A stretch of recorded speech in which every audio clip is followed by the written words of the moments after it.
अब ना बच पाएगी, अब तो गई, अब तो मरेगी। हाँ दीदी ऐसे क्यों बोल रही हो, क्या हुआ बताओ। पानी में जहर है, यहाँ तो बैठी है, अब डॉक्टर बुलाना पड़ेगा। सुनो पिंटू, जरा डॉक्टर भंडारी को बुला के लाओ जाओ। हाँ दीदी जहर, अरे दादा इसकी माँ को सारी बात बताऊँ, अब मर जाएंगे हम। हाँ क्या हुआ, क्या दिक्कत होगी बताओ।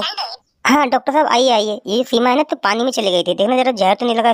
तुम्हारा रोज का नाटक है, कितनी बार मना किया है मैंने पानी में नहीं जाना। दिखाओ दिखाओ, पीछे दिखाओ। नहीं बच गई है, अभी नहीं लगा है। डॉक्टर साहब हमें कुछ होगा तो नहीं। नहीं अभी तो बच गई हो, आगे से पानी मत जा।